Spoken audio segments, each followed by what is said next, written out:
It's time for another wonderful episode of Customers Who Click. Episode 55 brings us Joris Bryon from the Dexter Agency, and we're going to be talking about conversion rate optimization, a topic very close to my heart. In my opinion, CRO or conversion rate optimization is an area which is still very undervalued, but also quite misunderstood.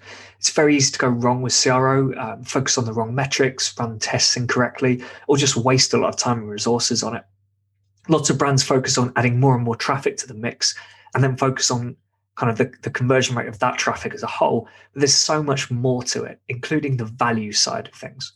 So let's get Joris on to explain where brands go wrong and how you can get value from a strong CRO strategy. Hi, Joris. Thanks for joining me today. Could you just introduce yourself, tell us a bit about your background, how you've got to where you are and why you do what you do? Hey, well, thanks for having me. I've been around in marketing for a long time now. I started in marketing 20 years ago almost, and first 10 years I worked in classical advertising. And at first it's nice, it's fun, but after a while I just got fed up with endless discussions about opinions like move this to the left, move this to the right. Can you make it bigger? Can you make it smaller? Can you make it blue? I don't like this. I don't like that.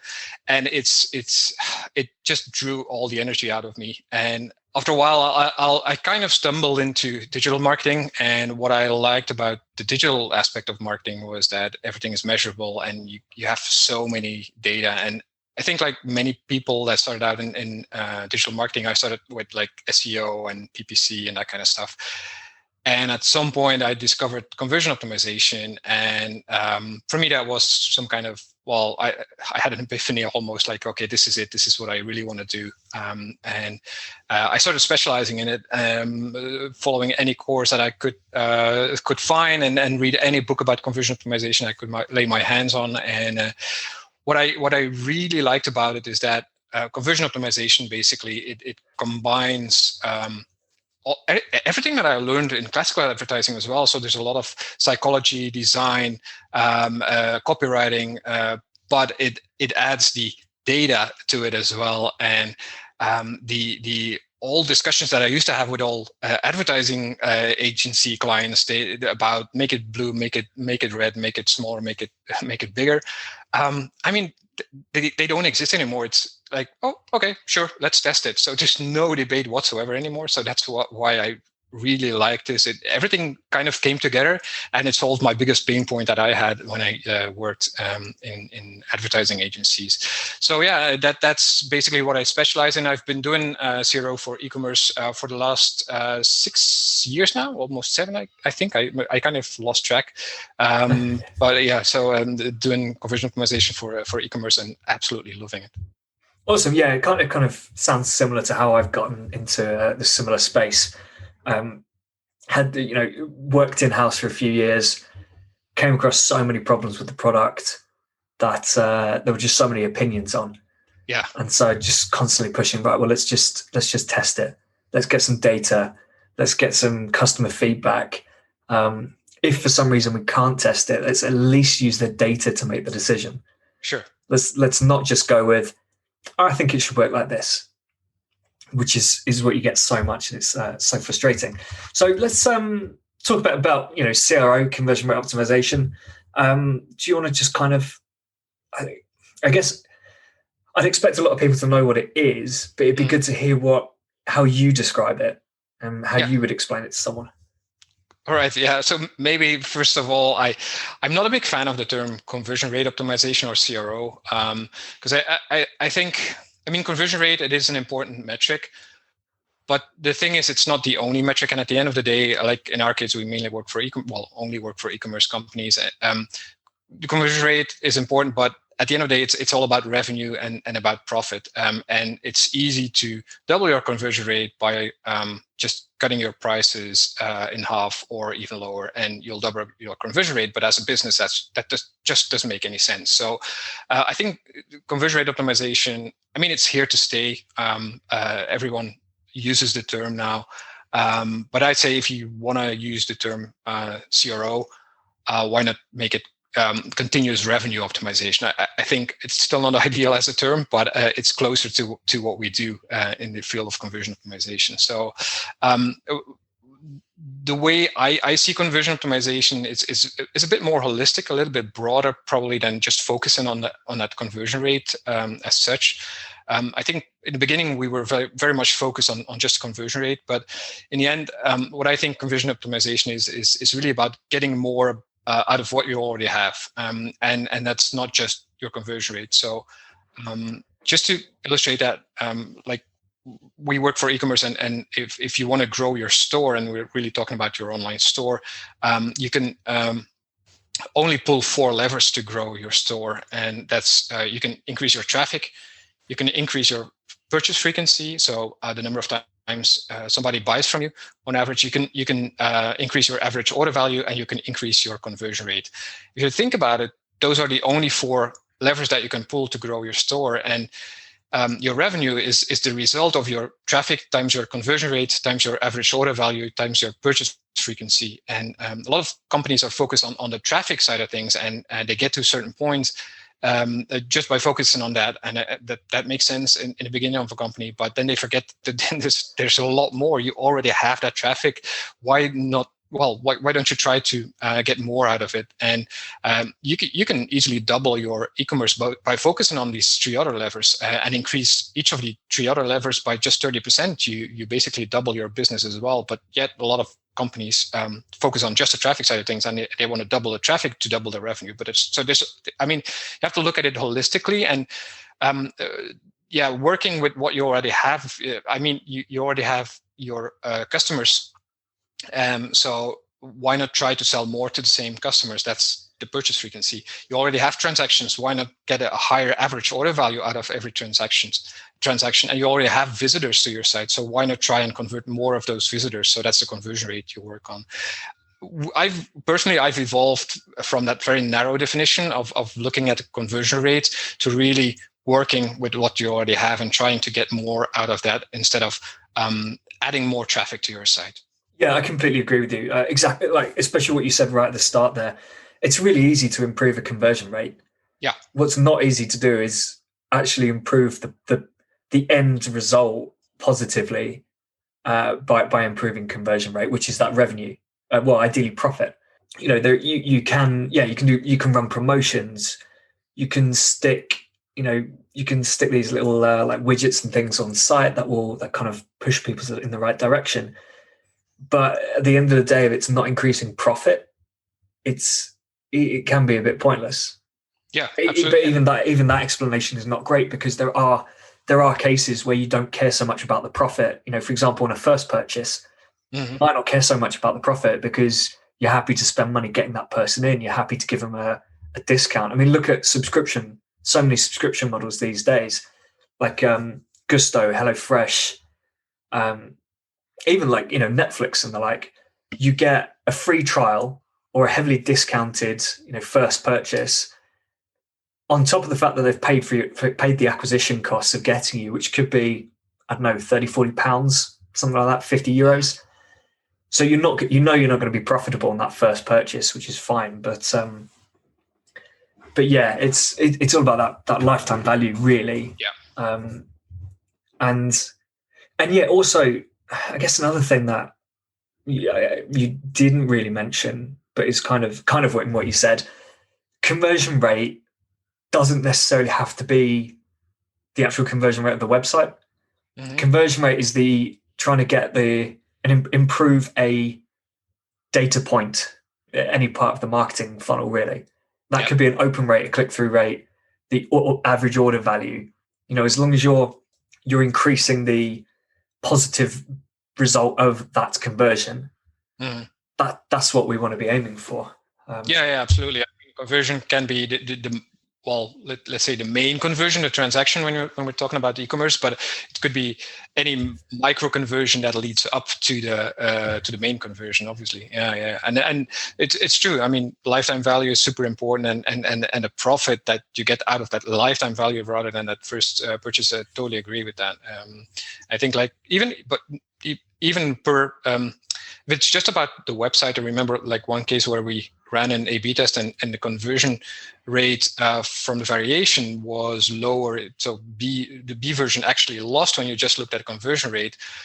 But what we did in that test was we added an upsell in the checkout that increased the profit considerably. And at the end of the day, you go with that, right? Because that's what moves the needle for the business. It's not the conversion rate as such. So the conversion rate was lower, but the profit was higher. So you go with that variation. So really, that's something I noticed with a lot of people that start out with conversion optimization. And you'll notice I typically say conversion optimization, and I don't just to avoid the word conversion rate optimization, because that already sounds a little bit better, I guess. But a lot of people get so stuck on that CR part of CRO that they forget about the bigger picture. Yeah, exactly. I've got a client in similar situation. Really, some tests lower the conversion rate, but the average order value goes up so much that we say, well, cool, we don't really care. We're not too bothered about the fact that the conversion rate's dropped, I don't know, 5-10% because the average order value's gone up so much. But also, there might be reasons why you are happy with a really high conversion rate and a lower average order value for that. For the first purchase, that's probably the only situation actually. And that's where offers like free plus shipping came in. Yeah. The idea is you're not making any money off that purchase, but you are getting that customer in, you're getting that email address. Hopefully. Obviously, with these days, you also need the specific opt-in for GDPR. But then if you work on your conversion rates around those opt-ins as well, that then leads to more value. Yeah, totally agree. So I guess we're slightly touching on this anyway, but what sort of misconceptions are there? Maybe around A/B testing then? Yeah.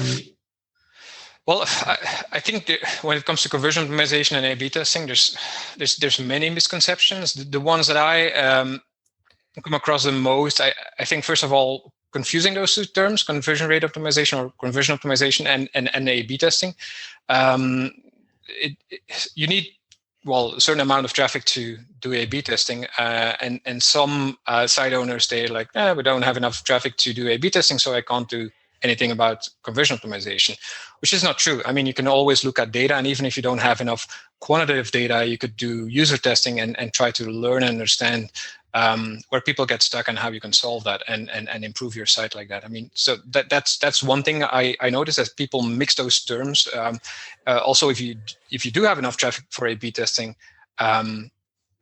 it doesn't start there. Conversion optimization doesn't start with A/B testing. In my opinion, it kind of ends there. It starts with the data, and you really have to understand what's happening. And only when you understand that, you can start A/B testing. So I think that's one common misconception. Another thing that I see a lot is that a lot of people think it's a quick fix. The number of times I heard someone ask me, hey, can you look at my site and tell me what's wrong so that I can fix it?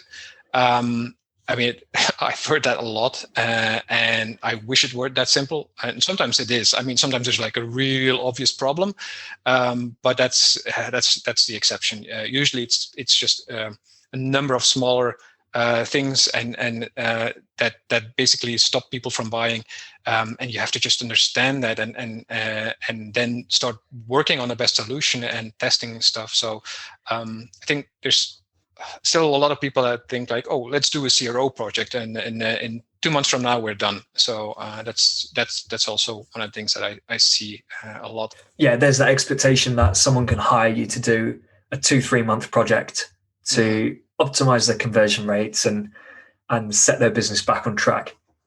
And it doesn't work like that, because obviously if you're running, let's say one test at a time, I know you could be running tests across the site, but say you're running one test at a time, the result of that test could make you question everything else in your testing plan and all the research you've done. And you might have to start from, you could, in the extreme circumstance, I guess, you could end up scrapping the whole project and starting from scratch again. Mm-hmm. It doesn't work like that. And you're constantly iterating as well. I think, apologies if you're about to suggest this as well, but a mistake I see is brands running a test, getting an answer from that test, and then moving on to something else completely. Absolutely. I love the fact that you're bringing that up. Yeah. Yeah. I mean, if you have a winner, why stop there? It means that you're onto something. So see if you can squeeze a follow-up winner from that. I mean, we've seen it happen so many times. A test wins, and then you're like, oh, okay, we're onto something. So apparently, this was a hypothesis. So either we had a great solution. So we already know this is a problem. We had a good solution here, but maybe there's even a better solution. Let's try this other solution for the same problem, and let's test that. And or even in the execution of the A/B test. So maybe there's something that you can make look a little bit better, or phrase a little bit differently, so that it works even better. Yeah, absolutely. Yeah, how can we make this more powerful? Yeah, it's not the case. It's if your first solution has been beaten, then it's likely that the second solution is not perfect either. Mm-hmm. Because you didn't build a perfect one in the first place. Yeah. Right. So, yeah, and obviously there'll be a point at which you're not getting massive improvements from it, and then maybe you move on. But you could probably run at least a second test on something and say, right, okay, why do we think this test won? What is it about obviously you've got the research in the first place to kind of tell you this anyway. But yeah, why do we think this test won? What's the next thing we can do to take that pain point or message or whatever to the next level and convince people, that actually we can do even better. One that I've run with a client actually is around free shipping thresholds, and it was just way too high. It was initially set something like double the average order value, which is just it's way too high. You're never going to convince someone to spend that much more money.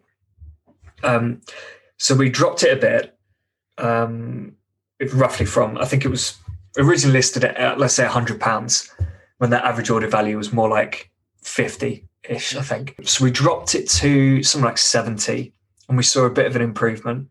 But then we dropped it again to, I think, about 60, so still higher. Yeah. And again, we saw a big impact. I think with the second drop, actually, to 60, not only did we see a higher conversion rate, we also saw higher order values, because more people were making that stretch to hit the 60 hit the £60 mark. So yeah, it's definitely not a case of that's done. Now let's move on to the next thing. And equally, if you get it wrong as well, if a test goes, I don't want to use the word badly, because it's, unless you've really made a mistake and messed this up, a test shouldn't be considered bad. It should just be considered not a winner. Not a winner. Yeah. But yeah, it doesn't mean that your initial solution was the best and can't be improved on. It means try something else, like figure out a different solution. I guess speaking of mistakes, then what are some of the other mistakes you see brands making or marketers making when it comes to A/B testing? A/B testing, CRO, either.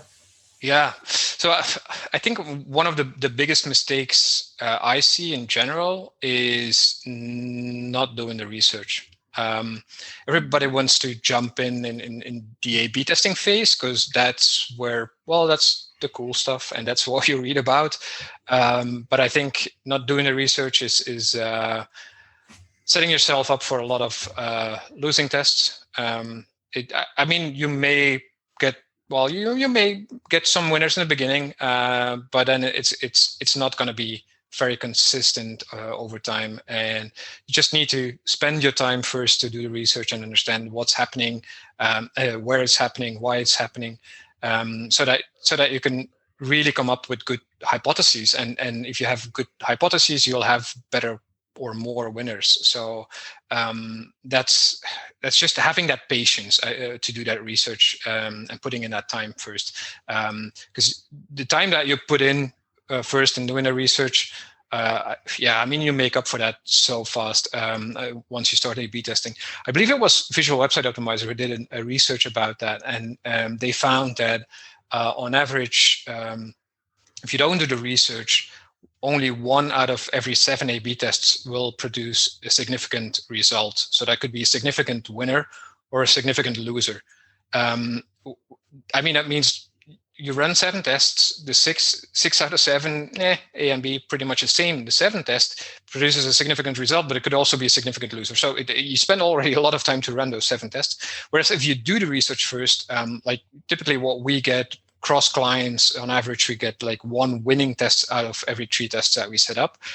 Sometimes it's a little bit higher, sometimes it's a little bit lower. It depends on where we're at and how long we've been testing, that kind of stuff. But usually it's like 1 out of every 3 tests is a winning A/B test.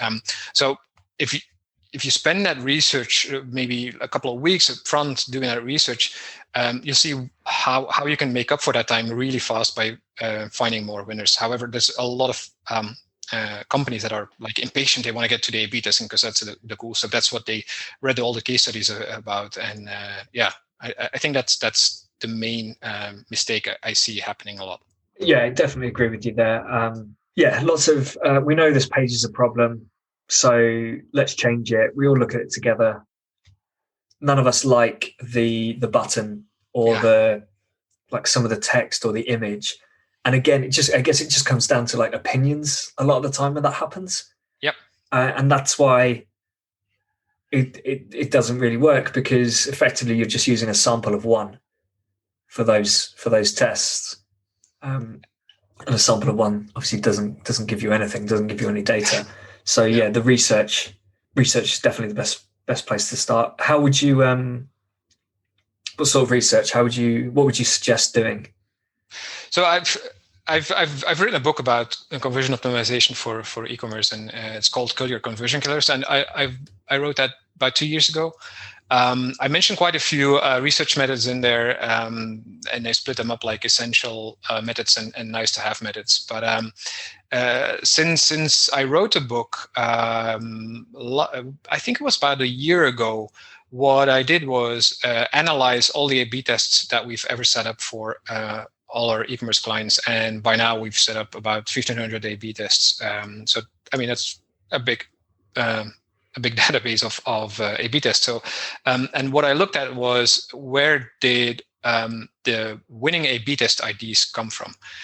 What research basically showed us what we should test, and what we found was 90% of all winning A/B tests came from either a Google Analytics analysis, user testing, or an expert review.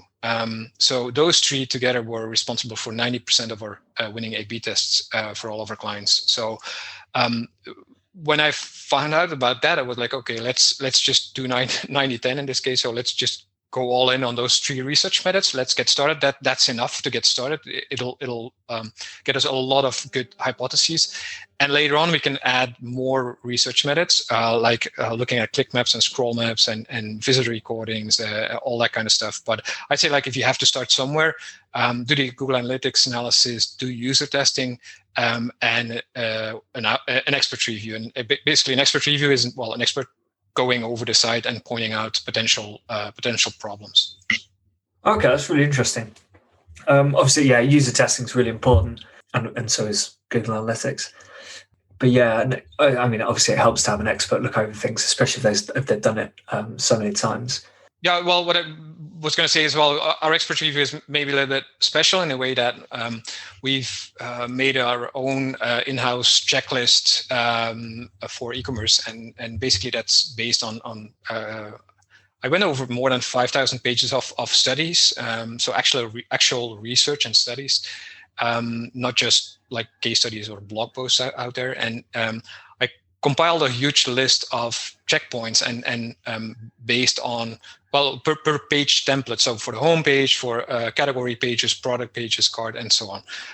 And all in all, we have 800 checkpoints. So we go over all those 800 checkpoints to make sure that we've identified all potential problems. It's potential problems. It doesn't necessarily mean it is actually a problem for that site. But if we see that in the expert review and it gets confirmed maybe in the Google Analytics analysis or in the user testing, will bump that issue up because it will know, it's not just a potential issue, but we see it in the other research as well. So we'll give it a higher priority score so that we can test that sooner, a solution to that problem sooner. So we do have a kind of a different approach maybe than some other companies when it comes to doing that expert review. Okay, yeah, I mean, 800 is that's a lot of points on the checklist to go through.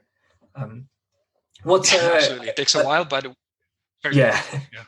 Are there any other kind of either big or common mistakes on a site? That you see. Oh yeah. Okay. Well, I suppose either really big or really common mistakes you see a lot on websites, or actually more to do with the actual process behind the test. I think when it comes to the process of a CRO and A/B testing, I think if you do A/B testing, not spending enough time on QAing the variations of an A/B test, that's a big mistake. You set it up and you just check it on one or two browsers and that's it. We spend a lot of time doing a QA, and that's maybe the most boring step of the process, but it's probably the most vital step of the process of A/B testing, because you want to make sure that your variation displays correctly and works correctly on all devices and all browsers that your visitors use. So I believe I read a study about that as well at some point, and it said that 40% of all A/B tests that are being pushed live are actually broken. So they don't work on one device or one browser, and obviously that's going to skew the results, because let's say it's not working properly on Safari, your variation doesn't work there, and then obviously that nobody can convert there, and then you might have a problem in the data. You'll see A winning instead of your variation winning, and you'll say like, oh, okay, our variation didn't outperform control, so let's keep control. Whereas it was actually just a technical issue. So spending that time on QA is something I find we really need to convince our clients of. We do that for our clients, but sometimes they want to rush it and they want to go ahead and just push it live, and we need to slow them down and say like, hey, let's QA it first and let's make sure that it works correctly. I think that's definitely something to watch out for when you do A/B testing. I don't think it takes that much time, does it? Obviously, I know people are impatient and want to get on with things, but I don't think it takes a huge, unless you come across the errors, obviously, in which case you got to go fix them. But then it's worthwhile doing. Mm. But just kind of running through things, testing on different devices, different browsers. We're not talking weeks of work. No. They're pushing it back. It's like, I don't know, maybe a day's work. Yeah, but totally, absolutely, of just a couple, or even just a couple of hours. But I think what I was trying to say was like, okay, if you clients don't care about that step in the process, and they're like, yeah, whatever, and maybe that's why they're like, oh, well, whatever, just do it, and that maybe that's what I was trying to say there. It's just important to do it, and I can understand also when you do A/B testing yourself, that it's tempting to skip it and like, yeah, looks good enough. You just want to go ahead and be done with it. So it's not the most interesting part of the whole process. Yeah. And I think it does come up a lot actually. And I suppose, in fact, even it's related to like research stuff as well. What it's really easy to do is kind of, especially actually as marketers, as the employees, even, if you're at your desk all day looking at your computer, it's really easy to actually just look over your website and go, oh, maybe that's going to be a problem. We should test that, or we should change that. But actually you're focusing on that one browser, that one device, thinking of making a change, when actually, if 80% of your traffic's mobile, and you make a big site change because your desktop has made that decision for you, you could be making a massive error. Absolutely. Yeah, and not just making changes, but also prioritizing test IDs. Because if you do the research, typically, well, in our case, we usually have at least 100 test IDs, and where do you start? Not on desktop, obviously. If you have 80% of your traffic on mobile, and you have some IDs that are very specific for mobile that you don't even make sense to run on those tests on desktop, well, go for those mobile issues first, obviously, because it's 80% of your traffic. So yeah, that's that's still something that it's so tempting, because you're behind your computer all day and you check something and you look at that version mainly, but your consumer isn't there on their mobile. Yeah, exactly. Any other mistakes for anyone?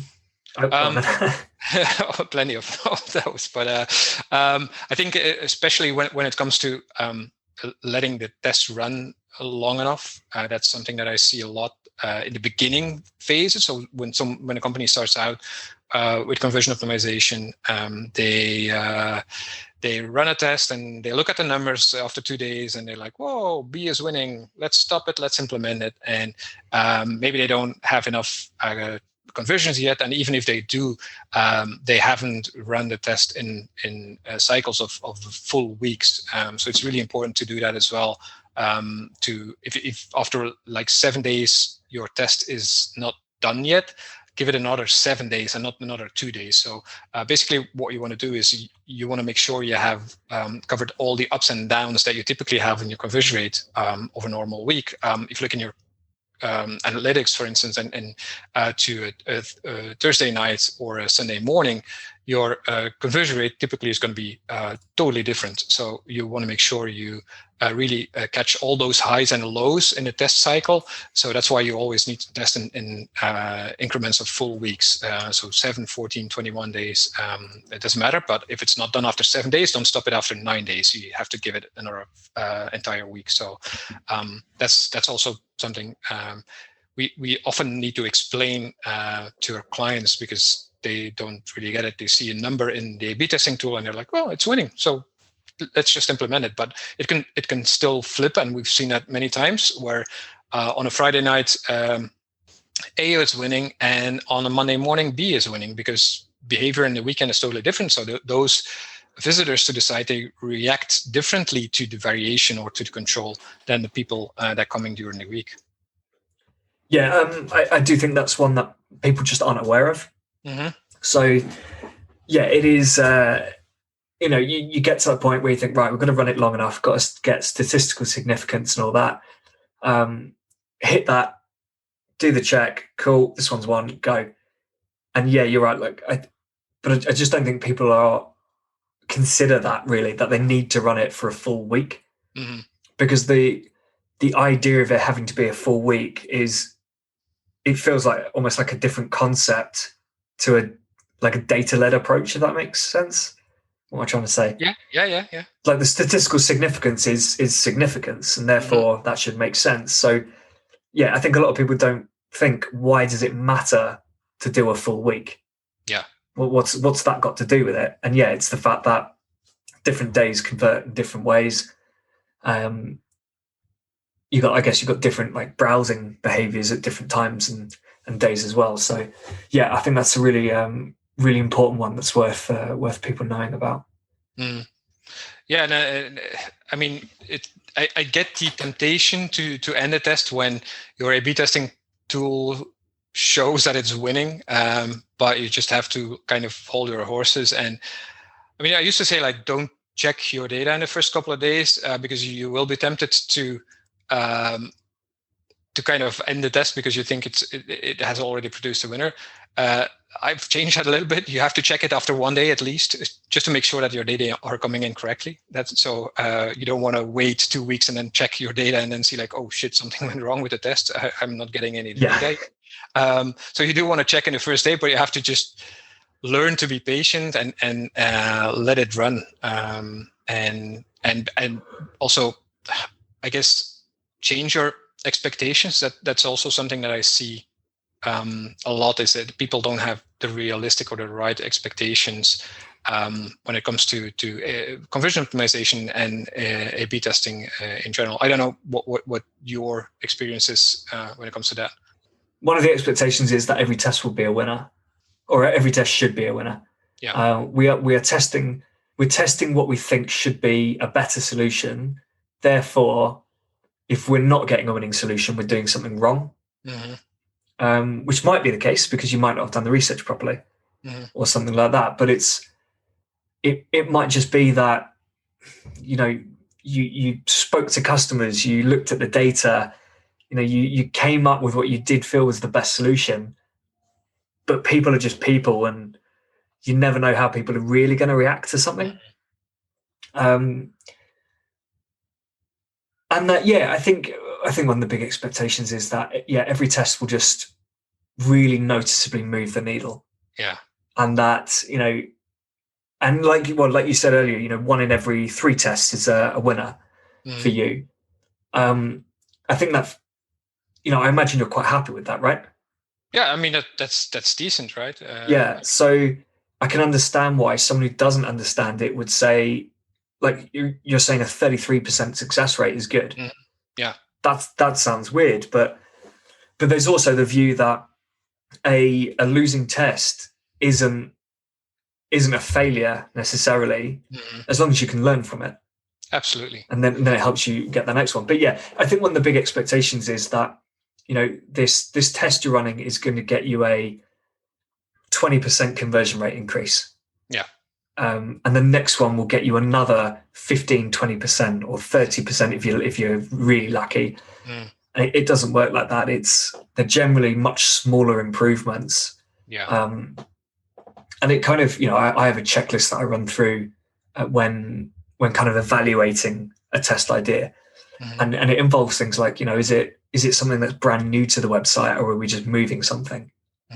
Because if it wasn't there before, and now you put something on the site, it's more noticeable, that change.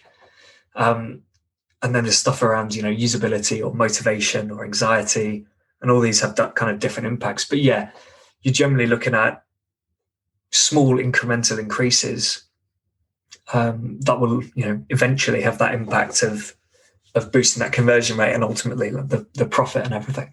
Yeah. No, I agree. I think those are also the expectations that I see a lot that are way off. Is every test is going to win, and typically, what I say is if every test was going to win based on hypotheses that we made, why would A/B testing still exist? And they just have to ask me, and I tell them it's this one. I mean, that's not how it works. That's why we A/B test. And then about the increases that people are going to see, I think people really are misled in a way. And again, that's a bit with those misconceptions related to the misconceptions that we talked about earlier, but are misled in a way about those huge increases that they read about in blog posts and case studies. And typically what they don't see is that's maybe that one time where there was like a 50% uplift from an A/B test. And they had to run 50 tests and there was just one with a huge impact. Obviously, that's an interesting one to brag about, but it's just not realistic to think that you will produce that kind of results, especially not if you've already been around and you've been working a lot on the side and it's already pretty decent. Then it's more about those smaller incremental increases, as you said, and not about those huge steps forward. But I'm a big cycling fan, and just a UK team Ineos, that they're all about marginal gains. They introduced that in cycling. I kind of like to relate that back to A/B testing as well. It's a lot of marginal gains, but the marginal gains, they really add up at the end of the day, when especially when you do have already a lot of volume, then just a few percentages here and there can make a huge difference to your bottom line. Yeah, absolutely. No one's really going to write a case study about improving conversion rate 5%. Nope, that's not sexy. It's not sexy. It doesn't sound impressive. But if you can improve 5 or 6 things on your website in that funnel by 5%, it compounds together and then gives you a fairly decent result. And I think it's that combined with things like, everyone sees that case study of where someone changed the color of a button. Yeah. And it's orange as well. I think that's always the kind of famous color. Everyone changes the button to orange, and it gave this company a 36% increase in conversion rate. So the immediate thing is, right, we need to change the button color of our buttons. Yep. Something like that. And you're like, well, no, your button's already red. It doesn't need to be orange. And that's also what really gets me is when I read that kind of case studies, then I know that there's a lot of people who are going to read it and just implement it, not even test it whether it's going to be relevant to them or not. The button color is a typical one. Well, to be honest, we've never tested a button color because it's not even that hard to decide which color you need to pick. It's just one that contrasts well. Yeah, exactly. That's what a lot of these case studies miss out. Yep. The explanation that the reason it worked is because the original button was, on a ghost button that was overlaid on an image. Yeah. And so actually you could barely see it. Yep. And then they took it off the image and made it a bright orange color, which clashes with everything else on that page. Mm-hmm. Obviously that stands out and is going to be clicked more. Yep. That's it. But yeah, if you've got that same button and it's blue and it stands out on the page, or you test it and it's orange and it stands out on the page, you're probably not going to see that big a difference. Mm-hmm. Yeah, absolutely. I totally agree. So, but it's just a shame that you see all those case studies and then that there's a lot of people out there, they read the case study and like, oh, okay, it's been tested, I'll implement it. And a lot of harm is done like that as well, because we've done that before. You read a case study that actually makes sense and you think like, oh, okay, but we don't implement it. We test it, and then we test it sometimes on different sites and with totally different results. Sometimes it wins big, and on another side it's no difference, and then on a third side it's a big loser. So if we'd gone ahead and just implemented on all of our client sites, then some of them would have lost a lot of money. So it's that's so dangerous about it. And I think that's also one of the things that a lot of those blog posts and whatever are not pointing out enough, is that A/B testing is not just about finding winners. It's also, and maybe even more, about preventing you from implementing losers. And that's that's good way of looking at it. Yeah, that's something that almost no one ever mentions, but it's equally important, or even more important than finding winners. Because how many times do we just implement stuff on the site, thinking that it will at least not hurt your conversions, and then if we would have tested it, well, we would have found out that it actually lost. And so that's so important to do. I remember one case where we had an American client that came to us, and he had comparing us with a couple of other agencies, and one of those agencies had told him, like, you don't have that kind of benefits bar on top of your, or USP bar, or whatever you want to call it, like free shipping and that kind of stuff, with those icons that you see site-wide on a lot of e-commerce sites. And he told me, like, let's just implement it. And I was like, no, I really want to test it because I'm not sure it's going to work better for you guys. And so we tested it, and turned out it had a 7% probability of that they would lose $1 million a year if they implemented that. So it's a good thing that I pushed back to the client and said, like, hey, we need to test it and not just implement it, because otherwise they would have lost $1 million. And the thing is, at the time they were doing about, I think 10 to 11 million a year. So they would have lost about 10%. Now, the thing is, if they, people would say, like, yeah, but you implement that and you see a drop, so you just remove it again. But that's not how it works. You implement it. Maybe you see the next day, you see a little drop, but you're so convinced that what you implemented at least didn't hurt the conversions, that you're not going to think of that as the cause of the small drop that you see in conversion rate. And a small drop of 10%, that doesn't seem that much, but it builds up over the year, and it can be a lot of money that you're losing like that. And there's a good chance that you will not spot that it was actually that implementation that you just did that was the culprit of that drop in conversion rate. And you might start looking into some campaigns, or look at your site speed or whatever to find out what happened there. But you probably overlook the change that you made because you're so convinced that it actually works better. Yeah, well, I think part of it probably comes down to kind of resource and like the effort that has to go into building some things for a website. So people don't want to test it. Yeah. They just want to build it and implement it. And I suppose part of that is that fear that you've spent so much time and money building this new feature for your website, and if the test shows that it doesn't work and it's not good for you, like it's almost like, I guess the fear is that someone has the answer for that, and it's now someone's fault that this is bad, when actually you had a great idea, or you thought you had a great idea. You took the smart option and tested it, and the test has shown that the implementation isn't right. Yeah, I totally agree. And I think the way you could look at it as well, doing A/B testing, is actually doing development with an ROI. Your development right now on your site, that you probably don't measure the ROI of your development. Well, I'm pretty sure you don't.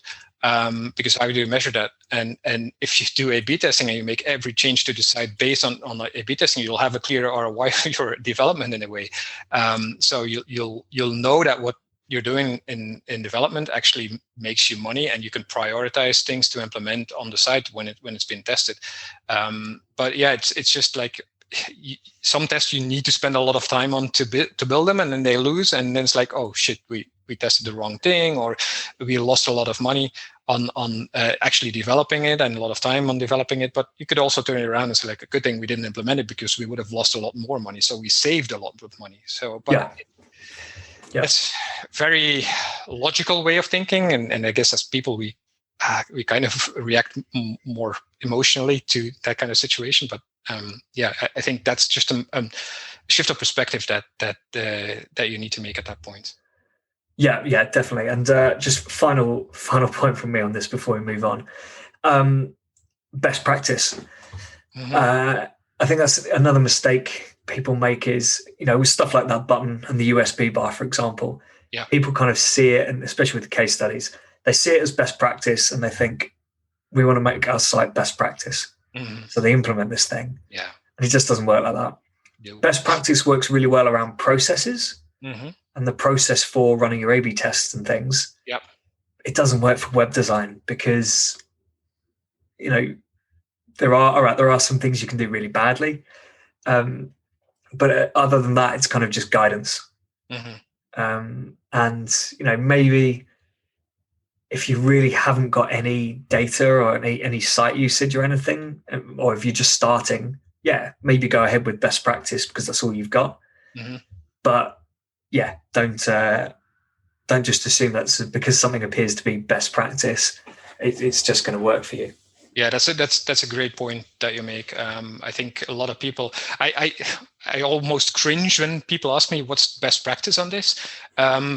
It's a question I get a lot because I really prefer to call it a common practice or even a prototypical principle, which is kind of less, I don't know, best practice. It suggests that you should do this because this is the best.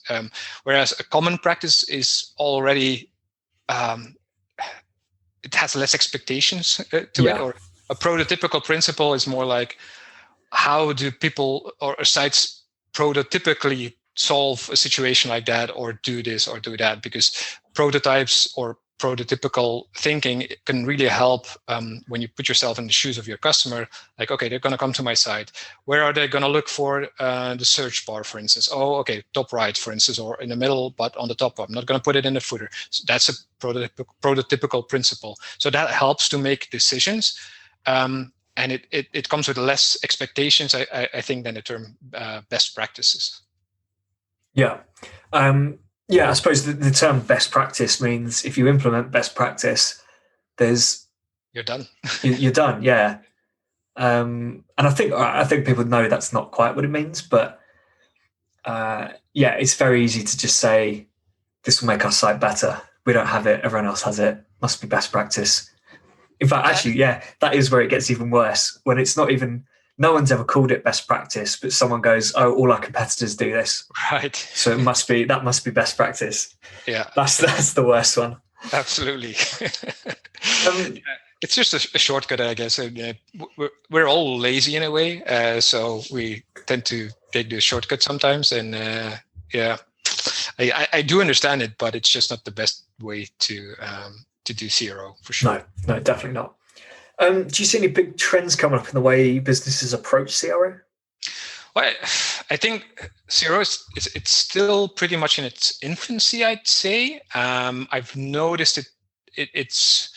I mean, it really depends. There's companies that are still not even focused doing anything of it, and they're still focused just on traffic. Others are dipping their toes into it, and then there's some other companies that are getting maturer and maturer. So there's still not everyone is at the same level. Like, for instance, when it comes to PPC, a lot of companies understand that they're pretty advanced in it. CRO is really at different speeds at this point, and it's even in big companies where it's an established department, it's still in its infancy. After all, it's pretty young discipline in digital marketing, I'd say, and it also, I think it's very hard to sell internally in big companies because it's hard to wrap your head around. There's a lot of things involved, like design and psychology and statistics and that kind of stuff. So it's very hard to sell internally. But I think I do see a trend where it's becoming more and more important within a company, and it's starting to be valued for what it can do, and it's taken more into account. That's not a huge trend, I'd say, but it's a positive evolution. Yeah, definitely. Are you seeing it get picked up more in certain sizes of business? Like, is it bigger businesses that are picking it up and smaller ones being left behind, or is there a mix? I think if I have to say it in terms of like yearly revenue, usually it's companies starting at around 4 to 5 million. I'm speaking in euros now per year. Those typically really start thinking about CRO seriously. When they hit like a 10 million or more, they sometimes they start thinking of doing it in house, or they giving it more weight in the company. So, but yeah, usually like 4 to 5 million. That's the starting point for a lot of companies where they start thinking about. Yeah, so I mean, not massive businesses, doing well, quite established, and now ready to start optimizing. Yeah. Whereas, I suppose it comes down to that data thing, doesn't it? I guess a lot of smaller companies don't see the point in doing it because they haven't got the traffic to be able to A/B test. Yeah, and there's so many things that you need to invest in. So I totally get it. It usually it's something for more mature companies that have that financial wiggle room to start investing in conversion optimization. Yeah, exactly. I mean, if you've got a small team, it doesn't make sense to dedicate a day, or it would be more than a day, won't it? Like a day or two to research, planning, and getting everything in place for a CRO test. If it's going to improve your conversion rate 10%, which is a few €100 a month or something. Yeah, then you might as well spend it elsewhere. Yeah, you can spend those days on other things that are going to build the business and have a much bigger impact. True. Yeah. Do you have any pet peeves when it comes to marketing? Just generally. If there's one thing we could probably fill an entire episode on, is for me, it's forms. I mean, a form is always crucial when it comes to conversion, whether it's lead generation or e-commerce in a checkout, for instance. But they're so bad often, and I always get annoyed when I have to shop online for myself, and it's not work related or fill in a form or something like that. There's so many things that can go wrong, and you typically see that a form is afterthought for a company. They're like, oh, we've done everything. Oh, and then they ask to the developer, oh, can you put up a form real quick there? And that's it. And they don't look at like error messages and the characters that are accepted or not accepted and all that kind of stuff. So there's so much that can go wrong with forms. We could probably fill an entire episode about that. Yeah, I know what you mean. It feels like it's another one of those things. A lot of people think, oh, it doesn't really matter. Let's just get it up on site. Yeah, it'll do its job. Yeah, and it's essential. It's like usually it's the last step before the actual conversion or the main conversion, be it on a lead generation site or on an e-commerce. You always need a form, and that's where usually it's an afterthought. And yeah, it should be one of the first things you do and make sure that works properly. Yeah, exactly. Like you say, it's basically the conversion. You've managed to get them all the way through to this form. You need them to fill it out. Absolutely. So make sure it's easy. Just giving up with the finish inside. It's weird. Yeah. And just finally, then, what do you think? There's a particular underrated aspect of marketing? Yeah, I'm a big fan of customer personas, and I think that's something that's really underrated. I'm not saying you need to have like a very detailed description of your ideal customer. I think it does help, obviously, but for a lot of companies, that seems like I don't know, like very vague marketing blah blah customer persona. But it's actually what I mean is really getting a really good understanding of who you're servicing. Or serving, and I think most businesses, they don't really have a clue. It still surprises me the amount of e-commerce companies I talk to and ask like, okay, who's your customer persona? And they're like, oh, women in their 30s. But that's way too broad, and it's just because they started out selling stuff instead of servicing or serving a specific type of customer, and you really need to understand who you're serving, and you have to start with the who and not with the what. Not what am I going to sell, but who am I selling to? How can I help that person better? How can I help them on the journey they're on? And if you understand really well who that is, everything else will become so much easier, because you'll understand what goes on in their lives, in their minds, where they hang out, what kind of next product they want to buy from you, how you can help them.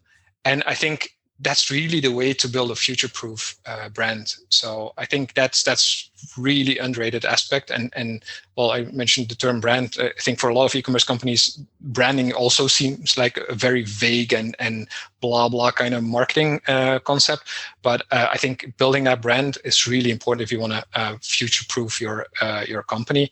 And basically, it doesn't have to be that difficult. Just one question. Who do you want to be for who? That's it. And think of your brand as a person. And what would you describe your brand like? And what would your brand person do? And then who are you serving? So who's that customer persona? I think if you combine those two, you have a winning formula for a future-proof e-commerce company. Yeah, absolutely. Really agree with you there. I think, you're right. You get too many that are, women in their 30s. That's our target audience. Yeah. And I think one of the issues is, because I know I don't like doing them, it's time consuming. And some of the questions are difficult. When you're trying to think about what's really important to a woman in their, what could be like 50s, and you're not a woman in your 50s, it's difficult to think about it. And it's I guess similar to coming up with conversion ideas. Sometimes I find that I can't just sit here at my desk, look at the website and come up with ideas, or look at sometimes even looking at the data. I have to look at this stuff and go for a walk. And while I'm walking and thinking about it, the ideas will come. Yeah. And I think it's probably a similar thing with trying to write customer personas. They're not particularly fun to do, I don't think. And they are a bit difficult, and you can't just sit there and check off a list of like answers and run through these questions. It requires a bit of creative thinking, I think. Yeah, absolutely. It's not really easy, but I think it's better to start with something and then build up on that later on. And you don't have to get it perfect from the start, but speak to a couple of your customers and try to understand them and ask a couple of good questions, and you'll get better feeling of who you're serving. And just speaking to a few of your customers will already start shaping that customer persona in your mind. So that I think that's an important first step. Yeah, absolutely. Well, it's been amazing stuff, like really, really helpful. I think there's really, really loads of valuable stuff in there about how to approach like conversion optimization and A/B testing. What's the best way of people contacting you, finding out more? Yeah, so you can find me on LinkedIn. I'm pretty active on LinkedIn, so feel free to connect there.